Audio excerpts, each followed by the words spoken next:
Hola familia, ¿cómo están? Qué gusto saludarlos una vez más. Mi nombre es Arturo Martínez y soy el pastor del campus de aquí en la ciudad de Querétaro. Hoy es domingo 23 de agosto y estamos entrando al cuarto tema de nuestro curso Seguidores de Jesús. Y al igual que los tres temas anteriores, este es bien importantísimo para nuestra fe cristiana, para nuestras doctrinas y nuestras bases teológicas. Vamos a hablar acerca de la naturaleza doble de Jesucristo. Jesucristo es 100% hombre y 100% Dios. No es 50% hombre y 50% Dios. Él es 100% hombre y 100% Dios. Y vamos a ver algunas bases doctrinales para hablar acerca de su naturaleza humana, recalcar eso, pero también para hablar de su naturaleza divina. Ahora, ¿por qué es importante que conozcamos esto? Porque cuando conocemos la naturaleza humana de Jesús, los propósitos, además de que él pues cumplió a la perfección con los requisitos de ese hombre perfecto que necesitaba a Dios como sacrificio para morir por el perdón de los pecados de la humanidad, los tuyos y los míos, porque ni tú ni yo calificábamos para eso, pues Jesús vino, tomó forma humana y cumplió con esos requisitos y a través de eso tú y yo podemos acercarnos a Dios, a través de ese sacrificio. Pero aparte de eso también es muy importante recalcar que Jesús vivió, experimentó en carne propia situaciones como cansancio, como dolor, como frustración y otras cosas más. Así que cuando tú y yo vamos y le decimos a Jesús lo que pasa en nuestros corazones, Jesús dice, te entiendo, te entiendo. Pero la naturaleza divina también es bien importante porque imagínate si Jesús hubiera sido solamente un ser humano como tú y como yo y ya, pues no estaríamos hablando de un líder religioso que no fue diferente a Mahoma o a Confucio, que nacieron, vivieron, murieron y dejaron algunas enseñanzas a sus seguidores y ya. Pero no, Jesucristo es 100% Dios. Él resucitó, cumplió a la perfección con los planes de Dios, pero también tiene planes poderosos para nuestras vidas. Así que es importante porque podemos darnos cuenta que estamos poniendo nuestra esperanza en la persona perfecta, en la persona perfecta. Muy bien. La forma en que están unidas en una sola persona las naturalezas divina y humana de Cristo se conoce como unión hipostática, que el significado básico es causa de permanecer unido. Ahora es bien importante, no hay otra persona, ni ha habido otra persona, ni habrá otra persona que cumpla con eso, que tenga la perfección, la naturaleza humana y la naturaleza divina en una sola persona, solamente Jesús. Jesús es el único que cumple con esas características. Él es 100% Dios y 100% hombre. Hay una declaración ortodoxa que hizo la iglesia primitiva en su tiempo, debido a que estaban saliendo algunas enseñanzas erróneas con respecto a esto que acabo de decirles, la doble naturaleza de Jesús. Algunos creían que Jesús era como una especie de semidios, al cual Dios había adoptado, un humano que Dios había adoptado y que le dio ciertos poderes, pero no llegó a ser a la plenitud Dios, se quedó en semidios. Y eso obviamente no es lo que enseña la Biblia. Así que la iglesia primitiva en el año del 431 después de Cristo, en un concilio en la ciudad de Éfeso, declararon lo siguiente, obviamente de acuerdo a lo que dice la Biblia, no se lo inventaron, sino de acuerdo a lo que dice la Biblia. Y dice así la declaración ortodoxa. Jesucristo es Dios y hombre verdaderos. Posee inseparablemente unidas y sin confundirse la naturaleza divina completa y la naturaleza humana completa en una sola persona para siempre. Ahorita, más adelante, vamos a ver esas posturas erróneas, 5 de ellas, y que le van a dar mucho sentido a esta declaración que estamos viendo en este momento. ¿Cuáles son las bases bíblicas, o entre otros pasajes más, para hablar de la naturaleza de Jesús, la doble naturaleza? Bueno, está Colosenses 2:9, Hebreos 1:13 y Juan 10:30. Hebreos 1:3 dice, en mucho tiempo Dios habiéndonos hablado a través de a los padres, a través de los profetas, de sueños, revelaciones, hoy nos ha hablado a través de su Hijo Jesucristo. ¿Quién es la sustancia de su esencia? Es decir, Jesús es 100% Dios. En esa naturaleza humana estaba vertida la naturaleza divina. Pero se los dejo ahí para que los lean y los tengan como referencia. Vamos a entrar a hablar acerca de la naturaleza humana de Jesús. ¿Cuáles son las evidencias de la humanidad de Jesús? El vocablo hijo de hombre es bien importante y aparece 80 ocasiones en el Nuevo Testamento. Este era el término que Jesús usaba para referirse a sí mismo en muchas ocasiones y que recalcaba dos cosas: su naturaleza humana y también el énfasis de que él era el Mesías esperado por Dios. El título Hijo de Hombre fue usado para describir al Mesías en el Antiguo Testamento por el profeta Daniel, según Daniel capítulo 7, versículo 13 y 14. Esto lo pueden buscar ustedes. Daniel hace una profecía acerca del Mesías que vendría a redimir al pueblo de Israel, y la referencia que usa es Hijo de Hombre. Así que cuando Jesús entra en escena en su ministerio y se adjudica para sí ese título, está hablando de su naturaleza humana, pero también está hablando de que Él es el Mesías esperado por Dios. ¿Cuáles son las evidencias? Pues obviamente su nacimiento. Aunque Jesús fue concebido por obra del Espíritu Santo, de acuerdo a lo que vemos en las Escrituras, Él nació como cualquiera de nosotros después de 9 meses de gestación. No apareció de repente, ¿no? No, nació como cualquiera de nosotros. Pasó por ese proceso biológico y después de 9 meses nace. En el Evangelio de Mateo, en el capítulo 1, además de certificar el nacimiento de Jesús, Mateo nos da su genealogía. Una persona inventada no puede tener una genealogía, o una persona que apareció de repente no puede tener una genealogía. No por lo menos una de 42 generaciones que nos llegan a remontarnos incluso hasta Abraham. Es decir, una genealogía de 2000 años. 2000 años atrás, de antepasados. El Evangelio de Marcos, por su parte, aunque no relata el nacimiento de Jesús, sí nos dice que su nacimiento era el resultado de una profecía mesiánica hecha en el libro de Isaías 700 años antes de Cristo. Es bien importante porque el nacimiento de Jesús fue profetizado. No nació nada más así como nacemos cualquiera de nosotros, porque fuimos concebidos, ¿no? Nació con un propósito muy específico. Lucas también nos da una genealogía de Jesús en el capítulo 3. Lo interesante de Lucas es que se remonta hasta Adán. La genealogía de Jesús en el Evangelio de Lucas es remontada hasta Adán, es decir, 4000 años atrás, justo en el inicio de la historia. Y además, como es el evangelio más documentado de todos, trae referencias históricas increíbles que van a la par del nacimiento de Jesús. Relaciona el nacimiento de Jesús con nombres y lugares históricos que podemos encontrar. Por ejemplo, el censo y nombres de emperadores y gobernadores como Augusto y Cirenio de Siria. Entonces es bien importante también esto. El Evangelio de Juan, por su parte, no habla del nacimiento de Jesús, pero sí hace uso de uno de los argumentos con los que demostramos que esa historia del nacimiento de la persona de Jesús es verdadera. Esto lo vimos en la primera sesión y recuerdo que una de las cosas en las que se determina si una historia es verdadera, primero, pues obviamente es por los restos arqueológicos, los descubrimientos arqueológicos, pero también es a través de los testigos oculares. Y Juan dice en capítulo 1, versículo 14, Evangelio de Juan, la palabra se hizo hombre, hablando de la preexistencia de Jesús o de Jesús, se hizo hombre y vivió entre nosotros. Y nosotros lo vimos. Y él mismo escribió las 3 cartas que llevan su nombre casi al final del Antiguo Testamento.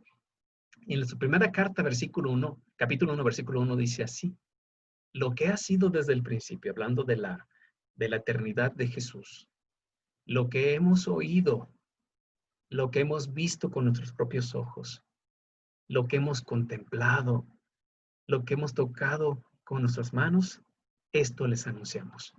Es decir, Juan está diciendo, lo vimos, es una persona real, lo tocamos, hablamos con él, lo escuchamos, es una persona real. Así que pues una persona inventada no tiene como fundamento eso, una genealogía, ni tampoco es relacionada con eventos históricos que uno puede rastrear y decir, a ver, no, esto no es cierto. Y tampoco tiene un cuerpo. No hay testigos oculares de que lo hayan visto, ¿no? Jesús tiene todo eso. Así que su nacimiento es bien importante. Segundo, pues es su crecimiento. Su crecimiento. Lucas capítulo 5, versículo 2 dice que Jesús creció de las siguientes maneras. Crecía en sabiduría, que quiere decir que el crecimiento de él pues fue intelectual.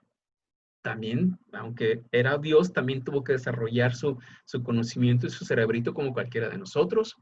Crecía en estatura, su crecimiento físico, crecía en gracia para con Dios, su crecimiento espiritual, su relación con Dios, y crecía en gracia para con los hombres, su crecimiento emocional y social.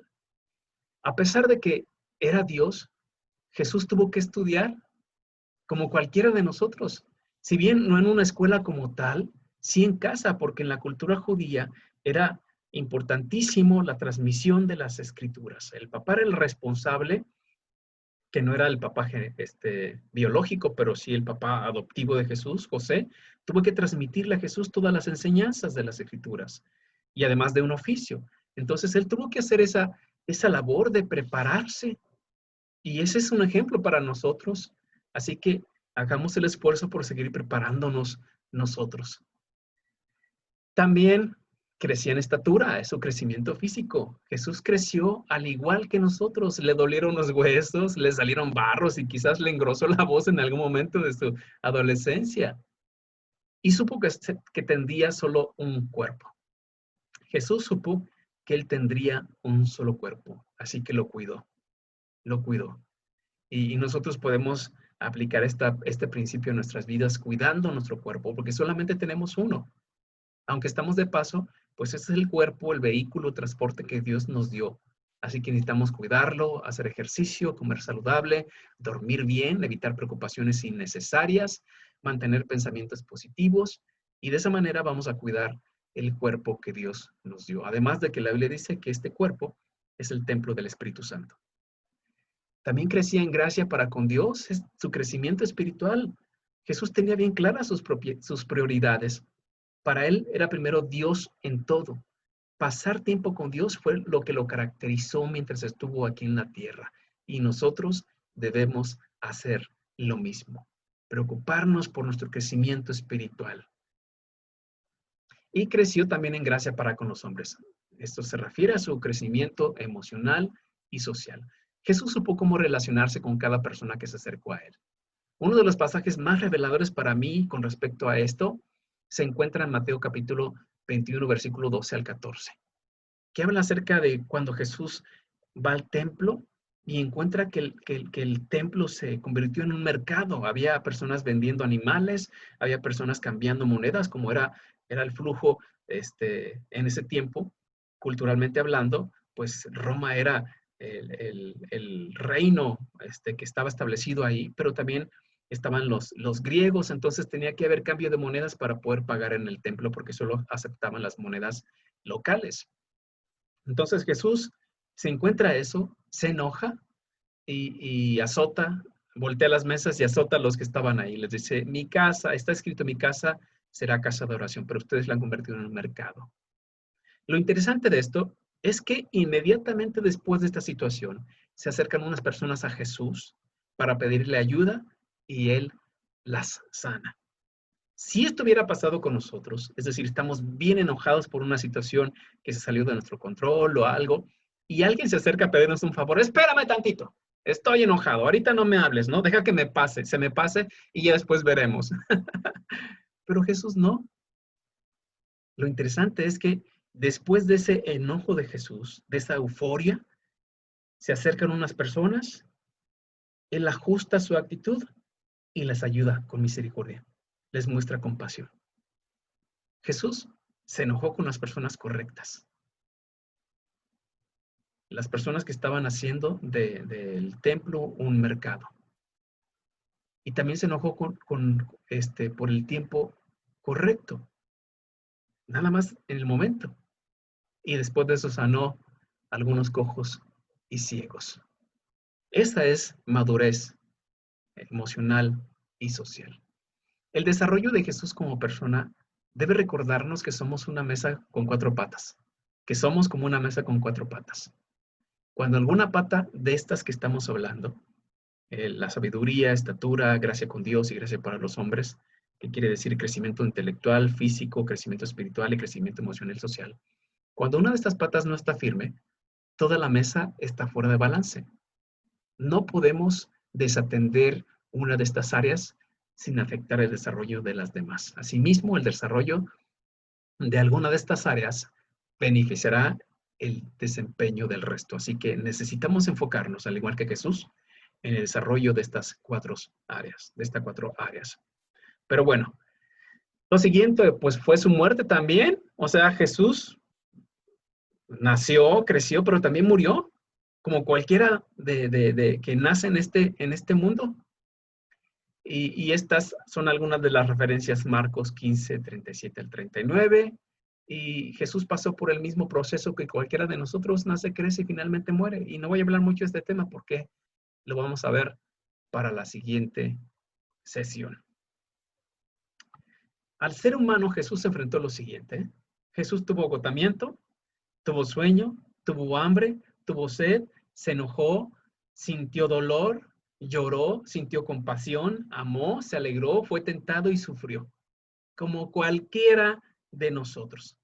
Ahí están las referencias para que las puedan tener ustedes. Ahora vamos a hablar acerca de las evidencias de su divinidad. El vocablo Hijo de Dios aparece por lo menos 30 ocasiones en el Nuevo Testamento, así como el vocablo Hijo de Hombre enfatiza la naturaleza humana de Jesús. El vocablo Hijo de Dios enfatiza la naturaleza divina de Jesús. ¿Cuáles son las evidencias? Su preexistencia. Jesús ya era antes de la fundación del mundo. Jesús como persona física nació en Belén, pero antes de eso Jesús ya era. Jesús ya era. Y ahí les dejo algunos pasajes, pero vamos a hablar acerca de lo que dice Juan capítulo 8, versículo 58, porque revela dos grandes verdades sobre la naturaleza no humana de Jesús. Los religiosos de la época están discutiendo con Jesús y están diciéndoles que Abraham era su líder y que Abraham esto y Abraham lo otro, ¿no? Y Jesús les dice: antes de que Abraham fuera, yo soy. Entonces, los líderes religiosos se enojan muchísimo. Le dicen: a ver, tú no tienes ni 50 años y estás diciendo que eres más viejo que Abraham, que tú, antes de que él, tú ya existías. Obviamente, hay dos razones bien importantes para el enojo de ellos. Primero, Jesús estaba revelando su preexistencia. Jesús nació 2000 años después de Abraham. Y aquí le vemos diciendo que antes de que Abraham naciera, Jesús ya existía. Y lo segundo, cuando Jesús usa el término yo soy, está usando el mismo término que usó Dios para revelarse a Moisés en la zarza ardiente. Cuando Dios se revela a él y lo manda con la encomienda de rescatar o liberar al pueblo de la esclavitud de Egipto, le dicen: ok, les dice Moisés: ok, perfecto. Y si me preguntan quién me está enviando, ¿qué les digo? Y Jesús dice: diles que te envía el yo soy. El gran yo soy te está enviando. Así que cuando Jesús dice antes de que Abraham naciera, está hablando de su preexistencia, de su eternidad. Yo soy está haciendo referencia a esa declaración que Dios hizo con Moisés, de la manera en que se reveló. Por eso se enojaron con él, porque estaba tomando ese título divino para su persona, y por eso querían matarlo.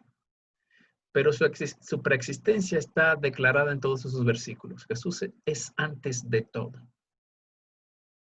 Otra de las cosas que podemos usar como argumento, pues son sus milagros. Convertir el agua en vino, la curación del hijo del oficial, la curación del hombre paralítico, la alimentación de los 5,000 personas, caminar sobre el mar, la curación del ciego y finalmente la resurrección de Lázaro. Estos son los milagros que están en el Evangelio de Juan. Obviamente, Marcos, Lucas hablan de otros milagros, pero quise usar estos porque en específico Juan, cuando habla de los milagros de Jesús, no utiliza la palabra milagro, utiliza la palabra señales. Esto fue el inicio de las señales que Jesús hizo. Y como tú sabes, una señal nos indica a dónde ir, a dónde dirigirnos. Tú vas manejando y te dice, para allá está Querétaro. Pues para allá voy, ¿no? Es bien importante porque los milagros en el contexto del Evangelio de Juan son señales que nos muestran, que nos llevan hacia la divinidad de Jesucristo. Esa es. Y vamos a ver otro, sus atributos. Los atributos de Jesús, cada atributo que Dios afirma en el Antiguo Testamento se encuentran en la persona de Jesús. Omnisciencia. En el Evangelio de Juan, capítulo 16, versículo 30, dice así, ya podemos ver que sabes todas las cosas. Una declaración de los discípulos en ese momento, sabes todas las cosas. Omnisciencia, omnipresencia. Cuando Jesús dijo en Mateo 28, 20, y les aseguro que estaré con ustedes siempre hasta el fin del mundo. Omnipotencia, mismo capítulo, versículo 18. Se me ha dado toda autoridad en el cielo y en la tierra. No dijo parte de la autoridad, dijo toda eternidad. Lo que dice Juan 1:1, que en el principio ya existía el verbo, hablando de Jesús. En el principio de la creación del universo, dice Juan 1:1, ya existía Jesús. De hecho, vemos en la Biblia obrando al igual que Dios y que el Espíritu Santo en la creación de todo. Entonces, Jesús existía antes de eso. E inmutabilidad. Hebreos capítulo 13, versículo 8. Jesucristo es el mismo ayer, hoy y siempre. No cambia. Esos atributos los vemos en el Antiguo Testamento, en la persona de Dios, pero también los vemos reflejados en el Nuevo Testamento, en la persona de Jesús. Por eso es bien importante. Ahora, sus títulos, también sus títulos son importantes. A Jesús se le conoció y se le adjudicaron estos títulos, Alfa y Omega, principio y fin, Emmanuel, que quiere decir Dios con nosotros, el Señor, que quiere decir el dueño, el gran Dios y Salvador, el Rey eterno, habla de su eternidad, el Pastor supremo y el Yo soy, que es lo que les estaba diciendo hace rato. Que es lo que les estaba diciendo hace rato. Cuando Jesús usa la expresión Yo soy, se adjudica a sí mismo el título o más bien el término que usó Dios para referirse y revelarse a Moisés en la zarza ardiente.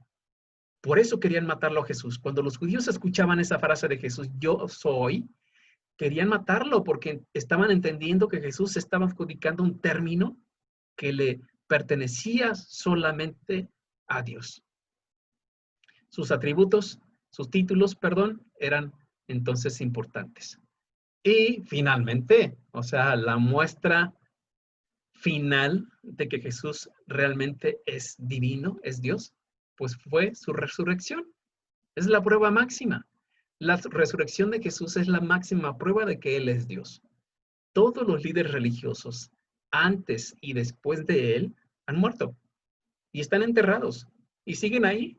Y es más, ninguno clamó o dijo, voy a resucitar y voy a... No, ninguno dijo eso, porque ninguno tenía esa capacidad, ese poder, solamente Dios, solamente Jesús. Jesús sí dijo, yo voy a resucitar y fue lo que hizo. Y de esto hablaremos en nuestra siguiente sesión. Esos son los argumentos que vamos a usar para hablar acerca de la divinidad de Jesús. Divinidad de Jesús. A ver, ahora, lo siguiente, ¿quiénes confirman esa divinidad? ¿Quiénes confirman esa divinidad? Primero, él mismo. Él mismo. Él dice, yo soy el pan de vida. Yo soy la luz del mundo. Yo soy la puerta. Yo soy el buen pastor. Yo soy la resurrección. Yo soy el camino, la verdad y la vida. Y yo soy la vida.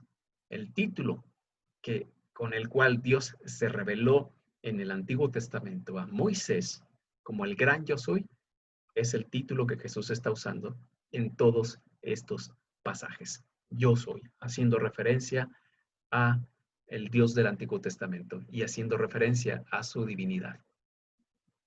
También fue confirmado por otros. Marcos llamó a Jesús el Hijo de Dios. Juan llamó a Jesús el Hijo de Dios. Juan el Bautista, Natanael, Pedro, Marta, los discípulos llamaron a Jesús. El ángel Gabriel llamó a Jesús Hijo de Dios. El romano, una persona que no creía, llamó a Jesús el Hijo de Dios. Verdaderamente este sí era el Hijo de Dios. Y los demonios reconocían que Jesús era el Hijo de Dios. Así que también es confirmado por otros. Y otra de las cosas, Jesús aceptó la adoración que solo era para Dios. Estos son algunos pasajes de algunas personas que se arrodillaban delante de Jesús y le rendían oración. Y Jesús nunca la rechazó. Nunca. En el contexto judío, hebreo, obviamente la adoración era exclusivamente para Dios.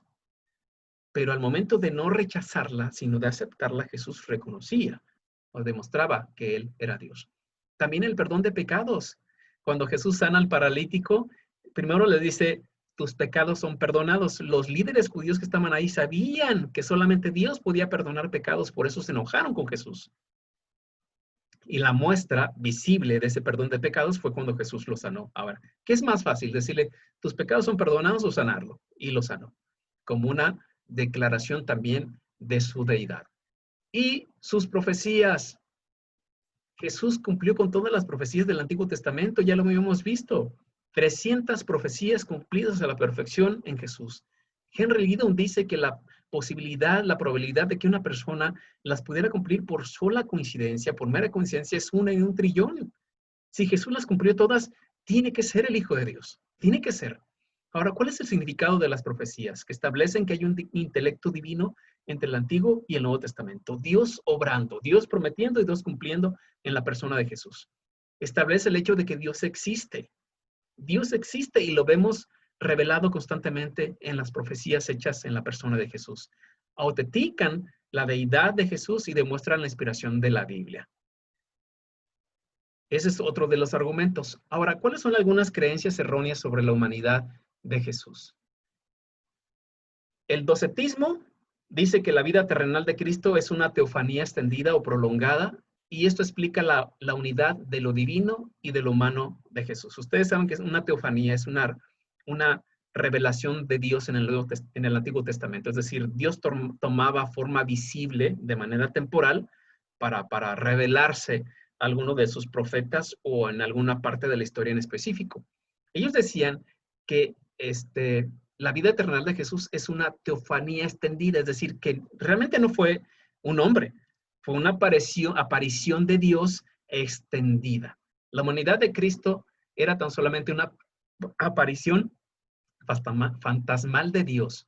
Su cuerpo y vida humana eran en apariencia y no verdaderos, y como si se sujetaran a las condiciones humanas, pero en verdad no tenía Cristo naturaleza humana. Es ilógico.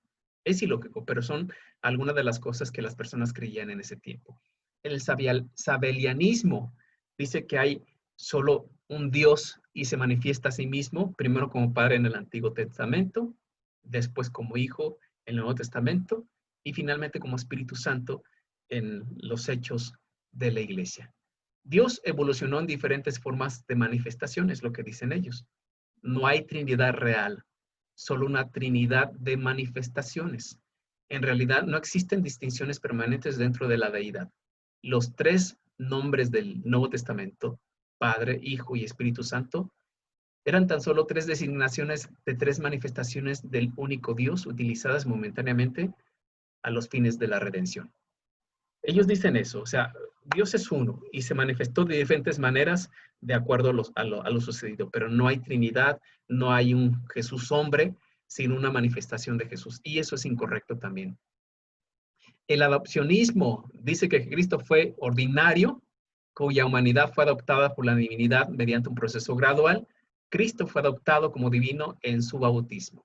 Es decir, Jesús es un simple ser humano al cual Dios adoptó y usó, pero no deja de ser un humano. El socianismo dice que Cristo era un hombre ordinario, aun cuando su nacimiento haya sido milagroso, que Dios le dio revelaciones extraordinarias y lo exaltó a los cielos después de su muerte. Fue un mero hombre, pero divinizado, un semidios. Completamente erróneo. Y el monarquianismo, Dios es una sola persona y Jesucristo es un mero hombre, cuya conciencia de ser portador de la revelación de Dios fue creciendo progresivamente bajo el influjo poderoso del Espíritu Santo de Dios hasta merecer honores divinos, pero sin ser jamás Dios en esencia. ¿Qué quiere decir esto? Que Jesucristo nunca supo que era Dios, nunca supo que era divino.